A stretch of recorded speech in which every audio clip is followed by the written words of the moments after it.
Hello' friends, welcome to my channel. আজি মই লৈ আহিছোঁ আকৌ এখন ৰচনা। ৰচনাখন হৈছে বিজ্ঞানৰ অৱদান। আশা কৰিছোঁ ভিডিঅ'টো ভাল লাগিব। যদি ভাল লাগে তেন্তে ভিডিঅ'টো শ্বেয়াৰ কৰিব আৰু আমাৰ চেনেলটো ভাল লাগিলে ছাবস্ক্ৰাইব কৰিব।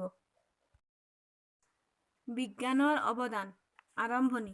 বৰ্তমান যুগটো হৈছে বিজ্ঞানৰ যুগ। বিভিন্ন বিজ্ঞানীৰ অনেক সাধনা আৰু গৱেষণাৰ অন্তত মানুহে লাভ কৰা সত্যৰ আৱিষ্কাৰেই হ'ল বিজ্ঞান। ইয়াৰ উপৰিও বিজ্ঞান হৈছে মানৱ সভ্যতাৰ বিকাশৰ এক ফল। বৰ্তমানে বিজ্ঞানে মানৱ সমাজক উন্নতিৰ জখলাত আগবঢ়াই লৈ যাবলৈ সক্ষম হৈছে।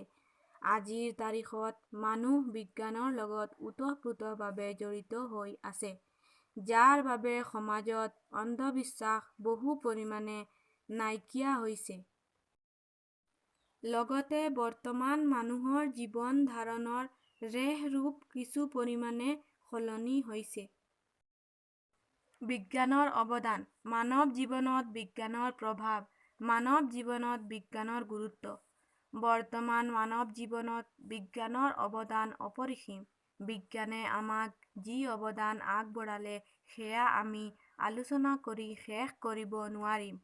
আমি নিতৌ ব্যৱহাৰ কৰা প্ৰত্যেকটো বস্তুৱেই বিজ্ঞানৰ অৱদান বুলি ক'ব পাৰিম। বিজ্ঞানৰ ন আৱিষ্কাৰৰ ফলতেই আজি আমি দৈনন্দিন জীৱনৰ কাম-কাজ সহজভাৱে কৰিব পাৰিছোঁ। আজি বিজ্ঞানৰ বিভিন্ন অৱদানৰ বাবেই মানুহে গোটেই বিশ্বখনক নিজৰ হাতৰ মুঠিত ধৰি ৰাখিবলৈ সক্ষম হৈছে। ইয়াৰ এক জ্বলন্ত উদাহৰণ হৈছে ইণ্টাৰনেট সেৱা। আজিৰ যুগত আমি মুহূৰ্তৰ ভিতৰতেই এঠাইৰ পৰা আন এখন ঠাইলৈ যাবলৈ সক্ষম হৈছোঁ কেৱল মাত্ৰ বিজ্ঞানৰ আৱিষ্কাৰৰ ফলতেই।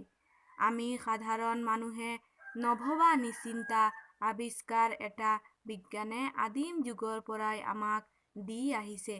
সেয়ে সঁচাকৈয়ে মানৱ জীৱনত বিজ্ঞানৰ অৱদান অতি গুৰুত্বপূৰ্ণ। বিজ্ঞানৰ উপকাৰ। বিজ্ঞানৰ ন তথ্য আৰু ন আৱিষ্কাৰৰ ফলত আমাৰ যি উপকাৰ হৈছে সেয়া সঁচাকৈয়ে লেখত ল'বলগীয়া। বিজ্ঞানে মানুহৰ জীৱন কিছু আৰামদায়ক কৰি তুলিছে।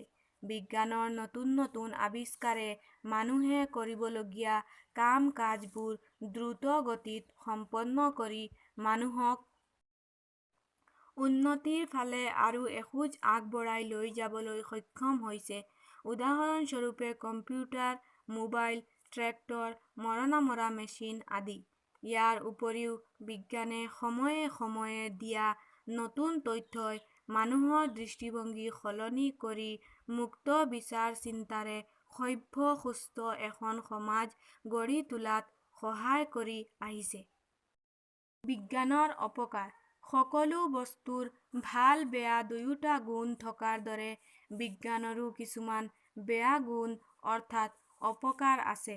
উদাহৰণস্বৰূপে ইণ্টাৰনেট ব্যৱহাৰৰ কথা ক'ব পাৰি। ইণ্টাৰনেট সেৱাই বিভিন্ন ক্ষেত্ৰত সহযোগিতা কৰাৰ লগতে কিছু ক্ষেত্ৰত ক্ষতি সাধনো কৰিছে।